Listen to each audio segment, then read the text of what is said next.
Break के बाद एक बार फिर से आपको खुशामदीद कहते हैं नाजरीन। 14 नौमौलूद बच्चे जो कि पिम्स अस्पताल की नर्सरी वार्ड में आग लगने की वजह से झुलस कर जाँ बहक हो गए। सबसे पहले तो उनके वालिदैन, उनके प्यारों से मैं अपनी जानिब से 89 न्यूज़ की जानिब से, अपनी पूरी टीम की जानिब से दिली अफसोस का इज़हार करती हूँ। यकीनी तौर पर मेरे अल्फाज आपके दुख को ना तो कम कर सकते हैं और ना ही उसका मत दावा किया जा सकता है, लेकिन जैसे आपके बच्चे हैं इसी तरह हमारे घरों में बच्चे मौजूद हैं, और जब खुदा न खास्ता किसी भी बच्चे के साथ इस तरह का मामला होता है तो तमाम माँओं की नज़रों के आगे, तमाम वालिदैन की नज़रों के आगे अपने बच्चे आ जाते हैं। PIMS hospital, Pakistan institute of medical sciences, Pakistan institute Islamabad में जो वाक़ है, और एक बड़ा वेल नॉन हॉस्पिटल है। नर्सरी बच्चों की, नौमौलूद बच्चे जिनको उनको बेटे की ज़रूरत होती है, किसी बच्चे को पैदाइशी तौर पर कोई मसला होता है, थोड़े दिन के लिए उनको मतलब कुछ छोटे मोटे इश्यूज़ होते हैं तो बच्चों को नर्सरी में रखा जाता है, और नर्सरी में वालिदैन, उनके जो अटेंडेंट हैं, उनको ना आने की इजाज़त होती है ना बच्चों को देखने की इजाज़त होती है। बस वहाँ पर नर्सिस और डॉक्टर्स, पैरामेडिक्स उनकी हिफाजत कर रहे होते हैं, उनका तमाम जो है वो काम कर रहे होते हैं। बदकिस्मती से एक ऐसी वार्ड जहाँ पर इंतहाई हसास, क्योंकि एक पैदा होने वाला बच्चा ना उसका अभी इम्यून सिस्टम डेवलप हुआ है, ना उसकी बॉडी उस तरह से काम कर रही है, ना स्ट्रॉन्ग है वो बच्चा, यानी एक फूल सा, एक कली सा बच्चा है, और उसके लिए कितनी हिफाजत होनी चाहिए। लेकिन बदकिस्मती से पिम्स हॉस्पिटल की नर्सरी में जब आग लगती है तो वहाँ पर कोई भी मेडिकल का अमला मौजूद ही नहीं है। डॉक्टर्स तो कह रहे हैं, मिनिस्टर्स तो कह रहे हैं भाई वहाँ पे फलाना मौजूद था, ढमकाना मौजूद था, लेकिन वहाँ पे लोग मौजूद नहीं थे। जो एनी शाहिदीन बता रहे हैं, मैं आपको वो कहानी सुना रही हूँ। डॉक्टर्स अपनी जान बचाने के लिए भाग रहे थे, कोई फायर एग्जिट मौजूद नहीं था, एमरजेंसी एग्जिट मौजूद नहीं था, फायर हाइड्रेंट्स वहाँ पर मौजूद नहीं थे, जो फौरी तौर पर किसी भी जगह पर अगर एमरजेंसी की सिचुएशन हो जाती है, आग लग जाती है थोड़ी बहुत, तो कुछ ना कुछ आग बुझाने के हालात मौजूद होते हैं। वहाँ पर कुछ भी ऐसा नहीं था। एक खातून जो कि किसी बच्चे की खाला थी, उसने सिर्फ अपने बच्चे को बचाया, वो भी नर्स भागी हुई बाहर आई, उसने कहा जल्दी भागें, किसी मर्द को बुलाएं। उसने कहा क्या हुआ है? उसने कहा भाई आग लग गई अंदर। उसने किसी मर्द को नहीं बचाया, वो अंदर भागी है, उसने जाके अपना बच्चा उठाया है और वो बाहर आ गई। किसी और हॉस्पिटल में इस वक्त वो बैठी हुई है और इस वक्त वो बता रही है कि मुझे पिम्स से बार बार फ़ोन आ रहे हैं, जी आप किसी और का बच्चा ले गई। और 14 बच्चे जिस तरह से तड़प तड़प के, और एक सानेहा है और कितनी कहानियाँ हैं। अब ये भी बताया जा रहा है कि पिम्स हॉस्पिटल को कई सालों से नोटिस आ रहे थे कि आप अपने जो सिक्योरिटी के मामलात हैं उनको बेहतर करें, बेहतर नहीं हुए। कसूरवार कौन है? इस तरह के वाक़यात होते चले जाएंगे। हम आए रोज़ किसी ना किसी सानहे का इंतज़ार कर रहे होते हैं। सब एक्टिव, आजकल पंजाब में बड़ा पूरा महकमा स्पेशलाइज्ड हेल्थ केयर जो है वो, आज छुट्टी थी सबकी, इजलास हो रहे हैं जी, तमाम अस्पतालों को नोटिस जारी हो गए हैं, अपने फायर एग्जिट ठीक करा लें अपना। भाई आपने इंतज़ार करना है, बच्चे मरेंगे, लोग मरेंगे, उसके बाद आप जागेंगे, या पहले भी कुछ होगा। चौहान साहब, सर पिम्स हॉस्पिटल इंतहाई अफसोसनाक वाक़या, जितना अफसोस किया जाए कम है। सर कोई जिम्मेदार है, किसी इंतज़ामिया की, किसी मिनिस्टर की, हेल्थ सिस्टम की गलती है, कोताही है, या फिर अल्लाह की तरफ से आई हुई थी, बच्चे बस चले गए अल्लाह के पास? सच्ची बात बताऊं, ये इंतहाई दर्दनाक, अलमनाक, अजियतनाक वाक़या है। और हम सब बच्चों वाले हैं, हमें पता है कि बच्चा हो या अपना कोई भी सगा हो, उसकी अगर किस्म की नागहानी आफत से जनाब मौत आ जाए, तो आप दुनिया जहान की जस्टिफिकेशंस देते रहें, दुनिया जहान की फैसिलिटीज़ देते रहें, जो लवाहकीन होते हैं और जो उनके सगे होते हैं, उनके गम को, उनके गुस्से को आप कम नहीं कर सकते। और मैं ये समझता हूँ कि इंतहाई नेग्लिजेंस है। इस नेग्लिजेंस का मैं आपको बीइंग जनाब मिनिस्टर, जो मैंने 7 जनाब एक्सरसाइज की और जो अपनी लाइफ के अंदर ये सारी चीजें डील की, सबसे पहले तो 24 घंटों के अंदर प्रिलिमिनरी इंक्वायरी करके जो जो वहां डॉक्टर था इंचार्ज, जो वहां पर जनाब नर्सिस थी इंचार्ज, जो वहां पर पैरामेडिकल स्टाफ था जिसकी ड्यूटी थी, उनको पहले 24 घंटे की इंक्वायरी में साबित होने के बाद, मुअत्तल करने के बाद नौकरी से बर्तरफ कर देना चाहिए, पहली चीज। और उसमें जो हेड ऑफ डिपार्टमेंट है चाइल्ड का, ठीक है जी, चिल्ड्रन वार्ड का, उसको भी जनाब इंक्वायरी करके उसको भी फारिग कर देना चाहिए नौकरी से। ये मुअत्तली, और फिर उसके बाद महीने डेढ़ बाद वो बात दोबारा वापस बहाली, ये बहाली सर, ड्रामेबाजी नहीं, वापस ठीक है जी। बहाली। उनको तो फिर उसके बाद आपका आ जाता है वजीर सेहत और आपके ईडी साहब। जी। अब मैं ये समझता हूं कि सेक्रेटरी हेल्थ भी, वजीर सेहत भी और ईडी जो है एग्जीक्यूटिव डायरेक्टर, इन तीनों के हवाले से भी चीजें फिक्स होनी चाहिए। सही। और स्पेशली जो वजीर सेहत ने जो मुस्तफ़ा कमाल, मेरी मुस्तफ़ा कमाल के हवाले से ना कभी भी राय जो है ना वो कोई बहुत एक्स्ट्रा ऑर्डिनरी नहीं, सही। क्योंकि उस रवैया, उसका एटीट्यूड, उसका बिहेवियर, उसका वे ऑफ टॉकिंग, उसका जेस्चर वो नॉर्मल है ही नहीं है, वो नॉर्मल ही नहीं है। सही। वो एक, मैं समझता हूँ पॉलिटिकल भी नहीं है।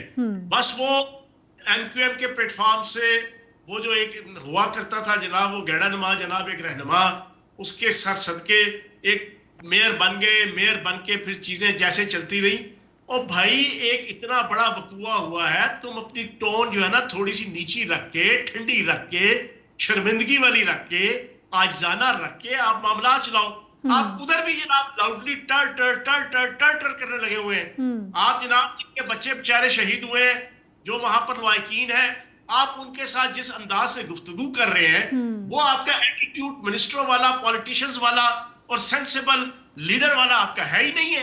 आपका रवैया ही बड़ा अजीबोगरीब और बड़ा जनाब घटिया किस्म का है। तो मैं ये समझता हूं कि मुस्तफा कमाल साहब को अपनी इज्जत बचाते हुए और हुकूमत की इज्जत बचाते हुए रिजाइन कर देना चाहिए। उनका रिजाइन बनता है। अगर वो नहीं करेंगे तो फिर क्या इनको निकाल दिया जाएगा? मिनिस्ट्री इनसे ले लेनी चाहिए अगला, अगर वो खुद रिजाइन नहीं करते, उनको नहीं ख्याल आता फिर सर? हाँ, नहीं, कहने का मकसद ये है कि फिर उनसे रिजाइन भी लेना चाहिए। ये तो होगी ना बातें सही कि जो इमीडिएट, प्रॉम्प्टली और फौरी तौर पे। अब जरा आए तसल्ली से एनालिसिस करें, तसल्ली से सर। अब मसला तो क्या है सिद्रा साहिबा जी। अभी इंतजामी यूनिट और सूबे बनने के हवाले से एक डिस्कशन चल रही थी। इस डिस्कशन के अंदर एस्टेब्लिशमेंट पाकिस्तान की जब से 18वीं तरमीम 2010 के अंदर हुई, आज 16 साल हो गए हैं, पाकिस्तान के आधे से ज्यादा मसाइल, बेड़ा गर्क, सत्यानाश इकोनॉमी का, इंतजामी मामलात का जो हुआ है, उसमें आधा किरदार आपकी 18वीं तरमीम का है। अब आप कहेंगी कि कौन सी बात आपने निकाल ली। अब मसला ये है, आपने तालीम, सेहत, ज़राअत, सनत, तिजारत और 18 से जायद वो शोबे जो पहले वफाक के पास होते थे, आपने दे दिए सूबों को। फिर आप डिपार्टमेंट्स और मिनिस्ट्रीज के नाम पर आपने अन्य अरबों खरबों रुपए वफाक से जनाब सूबों को एनएफसी वार्ड के तहत दे दिया। लेकिन सूबों ने जरूरत ही महसूस नहीं की कि वो जो पैसा आया है उसको आप अपने अपने सूबों के, अपने अपने डिस्ट्रिक्ट में इक्वली आबादी के हवाले से डिस्ट्रीब्यूट करके वहां की तालीम, वहां का सेहत, वहां की तिजारत, वहां की ज़राअत, वहां की सनत को बेहतर करें। और अब वफाक के पास पैसा कोई नहीं। मैंने आपके साथ मेरे ख्याल पिछले शो के अंदर भी आपको बताया था कि तकरीबन 9,000 अरब रुपए की डेफिशिएंसी है वफाक के पास। वफाक, अब ये जो आपका वफाक का अस्पताल है, अंदाजा लगा ले इनके पास फायर ब्रिगेड नहीं है। मैं समझता हूं कि आजकल के दौर के अंदर पिम्स लेवल के, शफा लेवल के सरकारी गैर सरकारी अस्पतालों के पास पूरे का पूरा फायर ब्रिगेड का अपना सिस्टम होना चाहिए। सही। ये आके कहे कि जनाब फायर ब्रिगेड घंटे तक नहीं पहुंची, और क्यों फायर ब्रिगेड पहुंचे? तुम्हारे पास अपना इतना बड़ा अस्पताल है, इतना बड़ा अदारा है, आपके पास अपना पूरे का पूरा फायर ब्रिगेड का सिस्टम होना चाहिए। लेकिन इनके पास पैसे ही नहीं है। चौहान साहब, वफाक कहां जाके जनाब लगाए? आगे से नकम्मे और नखट्टू और नाअहल ब्यूरोक्रेसी और हमारे हुक्मरान और सियासतदान होते हैं कि यार वो कोई चीजों को डीपली जाकर अपनी अपनी मिनिस्ट्री, अपने अपने अदारों को देखें कि हमारे डिपार्टमेंट्स के प्रॉब्लम्स क्या हैं। तो मैं ये समझा। फिर उसके अलावा इसी 18वीं तरमीम के तहत अब आप देख लें, पिम्स के अंदर आधा पंजाब और पूरा कैपिटल और पूरा कश्मीर का रश पिम्स के ऊपर है। सही। लाहौर है, लाहौर का पूरा जनूबी पंजाब, पूरा शिमाली पंजाब, पूरा अंदरूनी पंजाब वो जाके लाहौर के अस्पतालों में जाता है। अब आप खुद बताएं कि वो 18वीं तरमीम के तहत जो सेहत के फंड्स थे वो रहीम यार खान के ऊपर क्यों नहीं लग रहे? वो आपके नौशहरा के अंदर क्यों नहीं लग रहे? वो आपके मालाकंड के अंदर क्यों नहीं लग रहे? सही। वो आपके बन्नू के अंदर और टीआई खान के अंदर क्यों नहीं लग रहे? वहां पर बड़े बड़े अस्पताल क्यों नहीं है? वहां के लोग उठ के वो आकर जनाब पिम्स में या आरजीएच में, बेनजीर भुट्टो हॉस्पिटल में या होली फैमिली में या जिना हॉस्पिटल या सर्विसेज हॉस्पिटल के ऊपर रश क्यों होता है? अब जब रश होता है, आउट ऑफ द वे होता है, फिर आपकी सारी मैनेजमेंट खराब होती है, फिर आपकी सारी परफॉर्मेंस खराब होती है, फिर आपकी सारी प्रोफिशिएंसी खराब होती है। तो जनाब मसला फिर वही आ जाता है कि आप 18वीं तरमीम के अंदर आपको कुछ अमेंडमेंट्स करनी पड़ेगी। वफाक और सूबों को जो जो फैसिलिटी चाहिए, सूबों को अगर आपने एक्स्ट्रा फैसिलिटेट किया है तो फिर उनके ऊपर नजर रखे कि वो पैसा करप्शन, ब्यूरोक्रेसी और हुक्मरान मिलकर लुट मार करके खा ना जाए, बल्कि वो लोगों तक वाकईतन पहुंचे। अच्छा चौहान साहब 2-3 रोज से हम लोग जब से बानी पीटीआई को अलशिफा ले जाना था, फिर पिम्स लाए, उस दिन से तो हम भाई पिम्स की तारीफें ही सुन रहे हैं कि पिम्स जैसा तो इदारा ही कोई नहीं है, वहाँ तो बेहतरीन डॉक्टर्स हैं, वहाँ तो बेहतरीन सहूलियात हैं। सर उस दिन बानी को पिम्स शिफ्ट किया जाता है और उनकी जो सिटी स्कैन एंजियोग्राफी होनी थी, 9 साल से सर मशीन ख़राब है, वज़ीर आज़म ने नोटिस लिया और 2 दिन के बाद सर ये वाक़या हो जाता है। ये पिम्स पे कितना बड़ा क्वेश्चन मार्क है, जिसे हम Pakistan institute of medical sciences का नाम देते हैं कि इंस्टीट्यूट जहाँ पर जाकर हमारे नए डॉक्टर्स ने सीखना है। क्या सिखाना है सर हमने?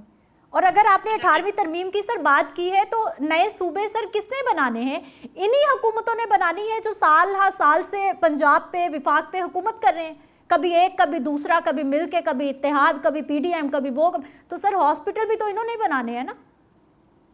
मैं आपको सच्ची बात बताऊं जी, मैं लानत भेजता हूं उस मिनिस्टर के ऊपर कि जो एक मिनिस्ट्री का जनाब ज़मामे कार संभाले और साल बाद उस मिनिस्ट्री की सूरत हाल बेहतर ना हुई हो। उस सियासतदान के ऊपर पाबंदी लगा देनी चाहिए कि जो 2 साल 4 साल या 5 साल मिनिस्टर रहा हो, जिस डिपार्टमेंट का और जिस मिनिस्ट्री का मिनिस्टर हो, उसकी सूरत हाल उसके 5 साल में मजीद वर्ष हो गई हो लेकिन बेहतर ना हुई हो।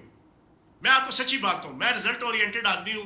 मैं किसी ये नाम नेहाद आइडियलिस्टिक बातों का, नाम नेहाद आइडियलिस्टिक जनाब मयारात का, यॉर्डस्टिक का मैं कायल नहीं हूं।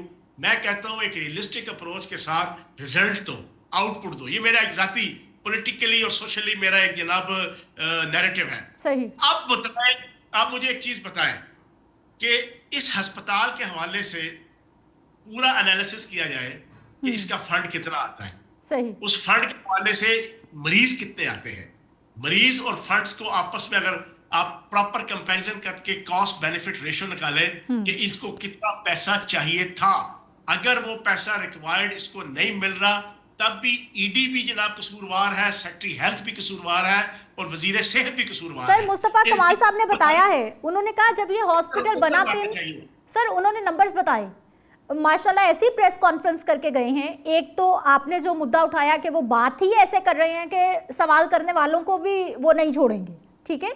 और दूसरा, मिनिस्टर हेल्थ मुस्तफा कमाल साहब बता के गए हैं कि जब पिम्स बना इसकी कैपेसिटी इस हिसाब से बिल्ड की गई कि यहाँ पर 250 से 300 मरीज एक दिन में ओपीडी में चेकअप के लिए आएगा।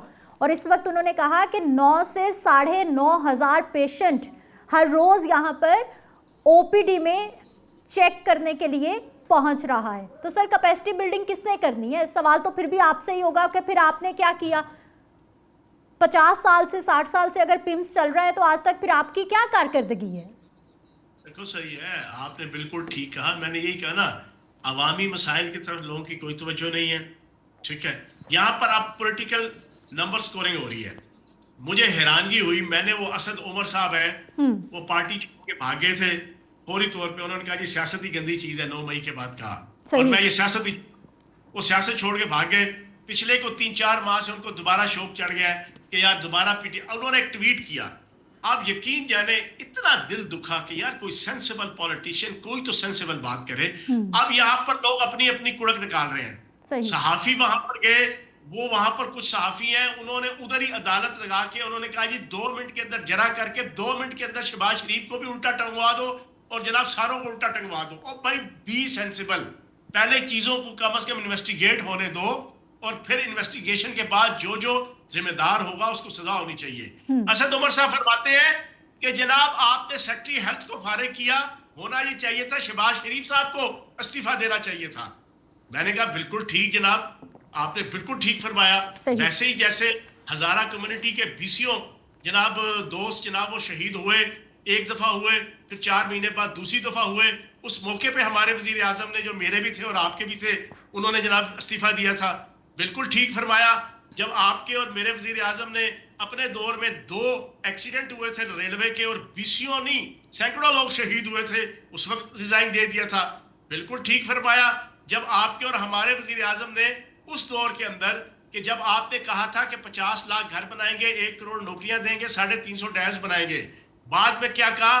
कट्टे लो, वच्छे लो, अंडे दो, कुकड़ियां लो, और फिर उसके बाद बाबा जी का ठुल्लू दिखा के उन्होंने जनाब उस वक्त जो इस्तीफे, खुदा का खौफ खाओ यार। चौहान साहब आप जनाब पॉइंट स्कोरिंग मत करो, आप सियासत मत करो, आप हल बताओ कि हल क्या है। आप बताओ कि यार हम सबकी ये जनाब जुर्म है, being a politician, being a हुक्मरान, चाहे x this is the point, चाहे आपका हल हुक्मरान हो। हाँ चौहान साहब, दिस इज द पॉइंट। यही मेरा अगला सवाल भी आपसे था कि एक बाप दरख्त के नीचे बेसरो सामानी की हालत में बैठा हुआ है, 4 साल के बाद उसके घर बेटा पैदा होता है, उस बच्चे को कोई मसला होता है, नर्सरी में रखा होता है, वो तो दिन रात मर रहे थे कि खुदा ना खास्ता हमारे बच्चे को कुछ हो ना जाए, और इस तरह के सानहे में वो जो 4 साल बाद बच्चा पैदा हुआ है, आप खुद सोचिए कि वो घर वालों के लिए कितना कीमती हो सकता है। और किसी मिनिस्टर में, किसी आला ओहदेदार में इतनी हिम्मत नहीं है कि आके कह दे कि गलती हो गई है, अफसोस हो रहा है, हम कोशिश करेंगे कि आइंदा कुछ ना हो। किसी में हिम्मत नहीं है, सिर्फ आके बता रहे हैं जी 6 मिनट में फायर ब्रिगेड पहुंच गई, एनी शाहिदीन बता रहे हैं भाई आधे घंटे में पहुंची। सर हुक्मरान जो होता है ना, मैं फिर आप कहेंगे यार फयाज चौहान इतनी बड़ी बड़ी बड़के मार रहा है, मैं आपको चैलेंज देता हूं, आप जेल खाना जात के जनाब किसी जेल में चले जाएं, उनसे पूछे 1.25 साल में फयाजुल हसन चौहान ने किस अंदाज से मिनिस्ट्री की। मैं आपको सैकड़ों मिसालों में से सिर्फ एक मिसाल देने लगा हूं कि अगर मिनिस्टर बंदे का पुत्र हो ना तो फिर चीजें सारी मैनेज हो जाती हैं। मुझे एक मेरा ड्राइवर था जो मुझे जेल खाना जात की तरफ से मिला, उसने एक दिन मुझे डरते डरते कहा कि मिनिस्टर साहब मेरी बहन है, बेवा है, मेरा बहनोई जनाब जेल खाना जात पे हेड वार्डर था, 2 साल हो गए हैं उसको ड्यूरिंग सर्विस फोत हुए, अभी तक उसके ड्यूरिंग सर्विस के जो जनाब उसको फैसिलिटीज मिलनी थी जो मैंने कहा वाकई? कहता जी बिल्कुल। और मैंने कहा तुझे 1 महीना हो गया मेरे पास आए ड्राइवरी करते हुए, तूने पहले दिन मुझे क्यों नहीं बताया? मैंने सीधा दफ्तर पहुंचा जनाब सेक्रेटेरिएट, सिविल सेक्रेटेरिएट लाहौर, मैंने पहला फोन करवाया जनाब आईजी को, दूसरा एडिशनल आईजी को, तीसरा जनाब हाफजाबाद जेल में उसका जनाब बहनोई था, मैंने हाफजाबाद जेल के जनाब जेलर को कहा कि फौरन गाड़ी में बैठ और मुझे 2 घंटों के अंदर जनाब तू लाहौर चाहिए। सारे आ गए। मैंने उनसे पूछा कि भाई ये इसका जनाब बहनोई है, तुम्हारे डिपार्टमेंट का ड्यूरिंग सर्विस जनाब वो बेचारा चला गया, तुम्हारा पेटी भाई था, उल्लू के पट्ठो, तुम्हें शर्म और हया है कि उसकी बेवा खजल होती फिर रही है, उसको उसके जायज जनाब वाजबात मिल रहे। आईजी की मैंने क्लास ली, डीआईजी की ली, उस जेलर की। फिर मैंने उससे पूछा कि 2 साल में, आईजी को मैंने कहा 2 साल में कितने यहां पर हाफजाबाद के जेलर आए? उन्होंने कहा जी 3 आ चुके हैं, एक खातून थी, मैं नाम नहीं लूंगा, जेलर। मैंने कहा खातून को भी बुलाओ, कल उन दोनों जेलर्स को भी बुलाओ। मैंने उनको खड़ा करके, ग्रेड 18-19 के अफसर थे, मैंने कुर्सी पे नहीं बैठने दिया, सिर्फ आईजी को बिठाया, बाकी डीआईजी से लेकर सबको खड़ा करके मैंने कहा खबरदार किसी ने बैठा। मैंने उसकी जनाब बेवा को भी जनाब उसको बुलाया, उसके सामने बिठा के मैंने बेवा के सामने उनको कहा, मैंने कहा आईजी साहब अल्लाह करे इस जमुर्द, सॉरी मेरे मुंह से नाम उसका निकल गया, वो औरत, ये जेलर भी मरे, इनकी जनाब मर्द भी ये सारे मरे, और फिर इनकी माएं और इनकी बेटियां और इनकी बीवियां वो खज्जल हो जनाब जेल के अंदर, वो ब्यूरोक्रेसी के अंदर। मैंने आईजी को कहा कि मुझे 2 दिन के अंदर इसका 18-19 लाख रुपया बनता है इस बेवा का, मुझे 18-19 लाख रुपए का चेक इसके हाथ में चाहिए। सिदरा साहिबा 48 घंटे पूरे नहीं हुए, सही उस खातून के हाथ में 18-19 लाख का चेक उसके हाथ में था। सही। ये मैं 150 मिसालों में से एक मिसाल बल्कि मैं आपको कहता हूं आप लेके जाओ जेल खाना जात के अंदर। ओ भाई, मिनिस्टर काम करना चाहे सब कुछ कर सकता है, लेकिन उस उल्लू के पट्टे को पता तो हो ना कि वो मिनिस्टर है। उसने अपनी कोई मुल्क और कौम के लिए और आवाम के लिए कोई खिदमत सरंजाम देने के लिए वो आया है। ये अपनी औलादों को, ये अपने खानदानों को, ये अपने बैंक बैलेंस को पूछते हैं और पालते हैं। ये जागीरदार, वडेरे, सरमायादार, नौसरबाज सारे के सारे मिनिस्टर बन के और जनाब हुक्मरान बन के आवाम के सरों पे मुसल्लत हो जाते हैं। तो ये समझता हूँ मैं नाअहली है चौहान और साहब, इसको होना चाहिए। मुस्तफा कमाल साहब, इंक्वायरी कमेटी बन गई सर इंक्वायरी कमेटी इंक्वायरी ये वाला तमाशा ना अब कौम भी देख के सर थक चुकी है। हर मामले पे इंक्वायरी कमेटी, और बनता क्या है, हम अगले सानहे का वेट करते हैं जी। जो डॉक्टर वहां का हेड था बिल्कुल नौकरी से बरतरफ, ठीक, वहां की जो हेड थी बिल्कुल नौकरी से बरतरफ, ठीक, वहां पे जो पैरामेडिकल स्टाफ था बिल्कुल नौकरी से बरतरफ। अगर वो वहां पर मौजूद नहीं थे, और ऑब्वियसली नहीं थे, तो ये सारा कुछ हुआ ना। अगर वो वहां पर 6:45 केड़ी कोई आधी रात है, आप मुझे ये बताओ, आधी रात को हुआ होता तो चलो यार, कोई कहता है किसी को आंख लग गई, ऊंग आ गई। क्यों लग गई सर? हॉस्पिटल में आंख कैसे लग गई सर? क्यों लग गई भाई? वहां मर रहे हैं लोग। कहने का मकसद ये है कि उस सूरत में भी नाइट ड्यूटी होती है, दिन को आप अपनी नींद पूरी करो। नर्सें नींद पूरी करती है दिन को, जिनकी नाइट ड्यूटी होती है। डॉक्टर्स नींद पूरी करते हैं। पैरामेडिकल स्टाफ जिसकी रात की ड्यूटी होती है वो दिन को नींद पूरी करके आता है। उस सूरत में भी उनको फारिग करना चाहिए था। सही यार 6:45 रोशनी निकली हुई है, क्लियर कट जनाब आपका सुबह हो चुकी है, आप चीजों को मैनेज नहीं कर सके।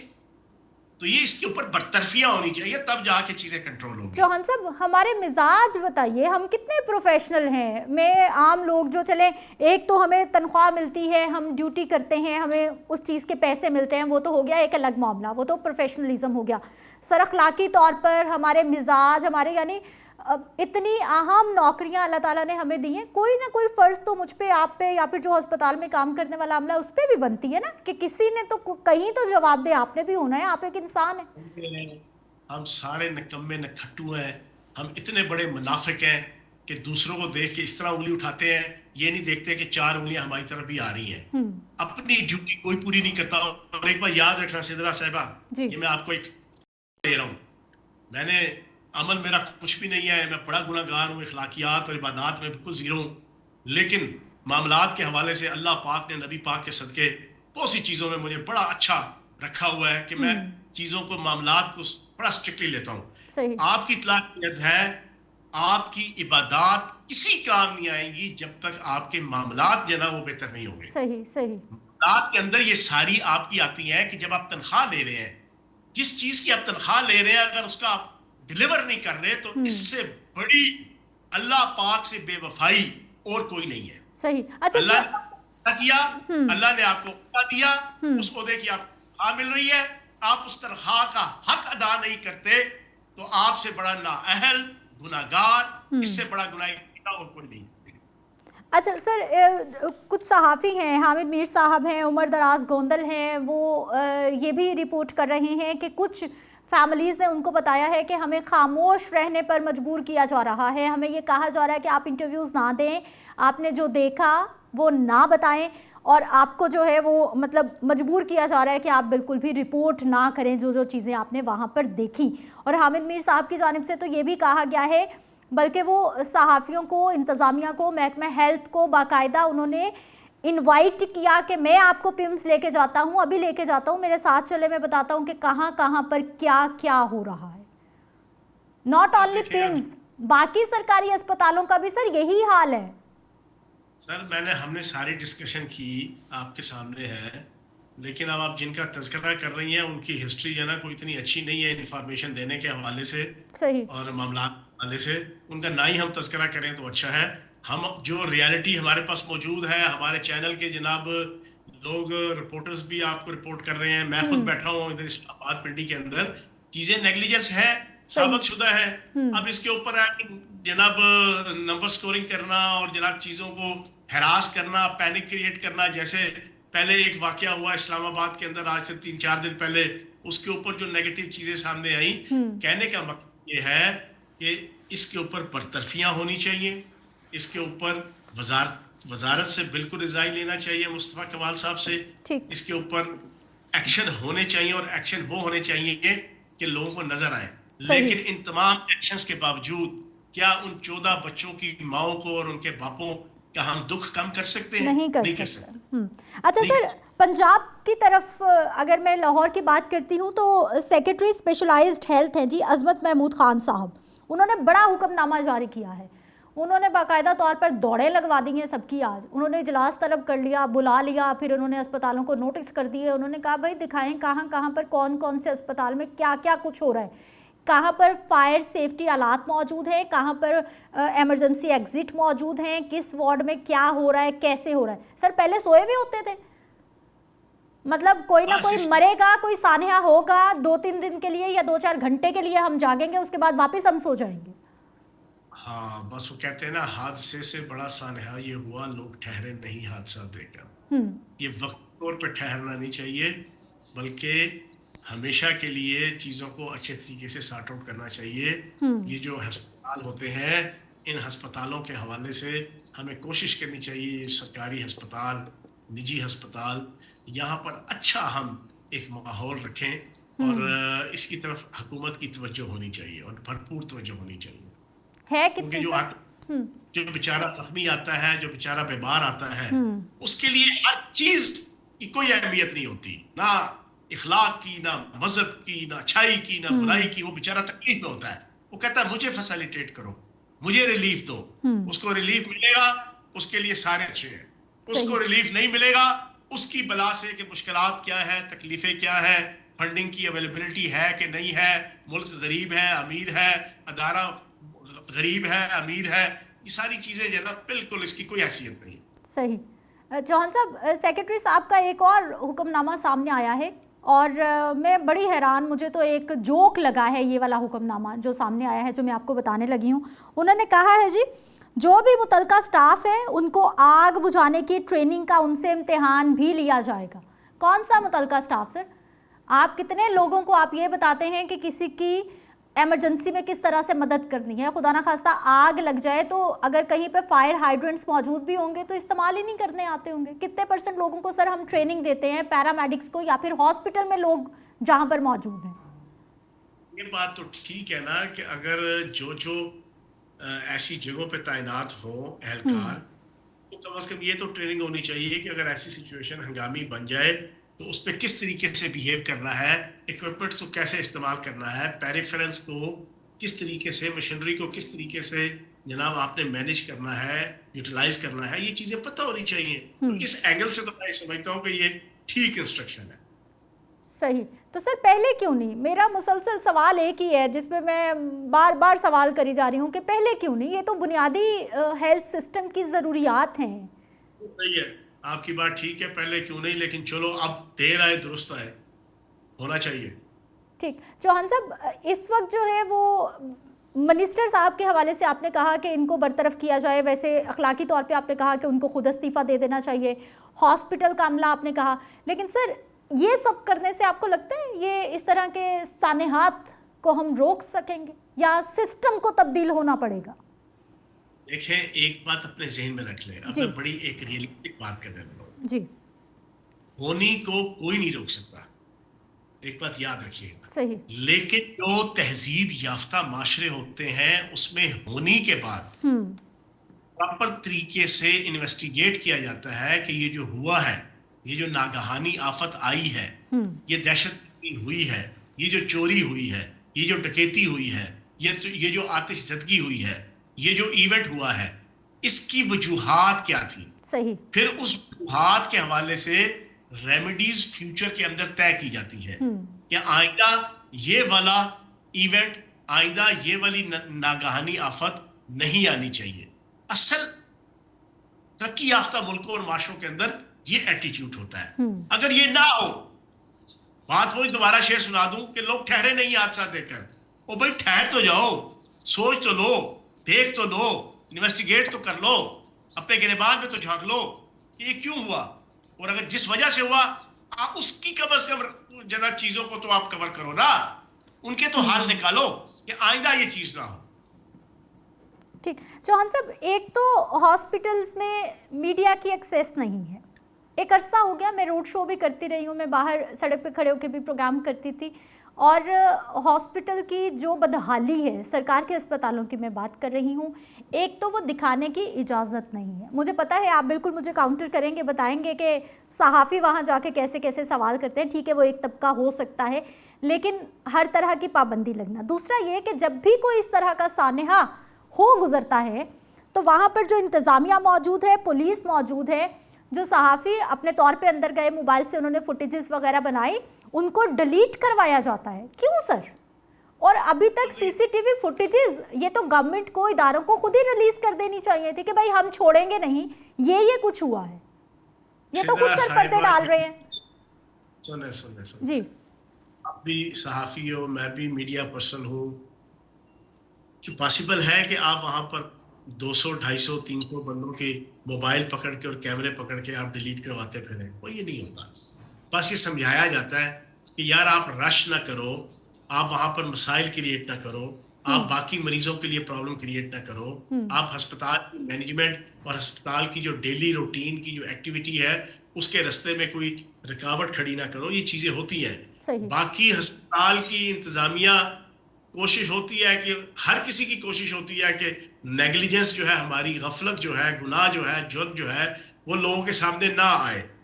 लेकिन मैं ये समझता हूं कि अस्पतालों में बहरहाल एक्स्ट्रा ऑर्डिनरी आपके इंतजाम होने चाहिए, क्योंकि वहां पर मरीज आता है, वहां पर दुखी इंसानियत आती है। तो दुखी इंसानियत को आपने, उसके दुख अगर दूर करने हैं तो उसके लिए आपके मादी और माली वसाइल भरपूर होने चाहिए। ठीक। चौहान साहब, ये विफाकी दारुल हुकूमत इस्लामाबाद का तो ये वाकया सामने आ गया जिसकी हम बात कर रहे हैं। मैं पूरे पाकिस्तान के कुछ वाकयात रिपोर्ट करना चाहूँगी। मुल्तान का नश्तर हॉस्पिटल, वहाँ पे सर डायलिसिस मशीनों से डायलिसिस के लिए पेशेंट आते थे, वहाँ से मरीज़ों को HIV फैल जाता है। 200, 250, 300 बंदे को वहाँ से HIV लग जाता है, और वो आगे पता नहीं कहाँ कहाँ तक फैला होगा, कोई पूछने वाला नहीं। सर कराची के हॉस्पिटल, वहाँ पर बच्चों में, छोटे बच्चों में HIV फैल जाता है। इस्लामाबाद का हॉस्पिटल, ये सानहा हो गया। सर ये पूरे पाकिस्तान पे क्वेश्चन मार्क है, और हमारे जो मिनिस्टर्स हैं, हमारी जो हुकूमतें हैं, वो सिर्फ पॉइंट स्कोरिंग कर रही हैं। वो सिर्फ एक दूसरे के पॉइंट्स ढूंढ रहे हैं कि हमने किस मामले पे जो है वो एक दूसरे को इंसल्ट करना है या फिर एक दूसरे को डिग्रेड करना है। और फिर यही मिनिस्टर हेल्थ है मुस्तफ़ा कमाल साहब, इन्होंने कहा था भाई ये जो डांस पार्टीज हो रही हैं इनसे HIV फैल रहा है। बच्चे कौन सी डांस पार्टीज में जाते हैं? वो जो डायलिसिस के मरीज बेचारे थे वो कौन सी डांस पार्टीज में गए थे? नहीं, उसने कहा था ये डांस पार्टीज के अंदर जो नशा होता है जी, जो आइस पे नशा होता है, जो सिरिंजेस के जरिए से जनाब इंजेक्ट करते हैं अपने अंदर नशा, उसकी वजह से वो उन्होंने उस एंगल से ये चीज कही होगी। लेकिन बहरहाल एक चीज आप ज़हन में रख लो सिंदरा साहिबा, हम है थर्ड वर्ल्ड। ये जो थर्ड वर्ल्ड है ना, और तरक्की पजीर ममालिक, वहां का यही रोना है, यही मासी बेड़ा, यही दादी बेड़ा है कि यहाँ पर हम लोग जो यहाँ पर अस्पताल है, सेहत और तालीम और अमन और अमान, ये दो चीजें और इंसाफ, ये ऐसी बुनियादी चीजें हैं कि जो आपको तरक्की याफ्ता ममालिक में बड़ी अहसन नजर आएंगी। वो लोग ये समझते हैं। यूरोप, अमेरिका, बरतानिया के ममालिक, और फिर आपके मशरक़ वस्ता के ममालिक में भी आप चले जाएं, अरब ममालिक के अंदर जो दौलतमंद ममालिक हैं, वहां पर तवज्जो की जाती है बड़े अहसन तरीके से हर चीज। हमारे यहाँ नहीं। थर्ड वर्ल्ड ये इंडिया हो गया, बांग्लादेश हो गया, श्रीलंका हो गया, पाकिस्तान हो गया, यहाँ के मुल्कों के अंदर अल्लाह ही मालिक है। लेकिन मैं आपको चीज आखिरी बता दूं, जो अपने डिपार्टमेंट का या अपना इदारा इख्तियार का जिम्मेदार शख्स अपने ज़ेरे नगी अदारे को ऐसन तरीके से चलाता है, उससे बड़ा इबादत गुजार और कोई नहीं हो सकता। ठीक है चौहान साहब, बहुत शुक्रिया, आप हमारे साथ मौजूद रहे। और जाते जाते मैं बिल्कुल बस इतनी सी बात करना चाहूँगी कि चौहान साहब ने कहा कि जो थर्ड वर्ल्ड कंट्रीज़ होती हैं, डेवलपिंग कंट्रीज़ होती हैं, वहाँ पे यही सब कुछ होता है। ये सब कुछ सिर्फ आवाम के साथ क्यों होता है? यहाँ के जो हमारे ब्यूरोक्रेट्स हैं, हमारे जो शराफियाँ हैं, हमारी जो हुकूमत है, उनके लल्ले तल्ले, उनके प्रोटोकॉल तो डेवलप कंट्रीज़ से भी ज़्यादा हैं। तो फिर आवाम को अंडर डेवलपिंग कंट्रीज़ के जितने भी खतरात हैं उनसे क्यों गुजरना पड़ता है? मुझे इजाज़त दीजिए, अगले प्रोग्राम में मुलाकात होगी अल्लाह ने के बाद।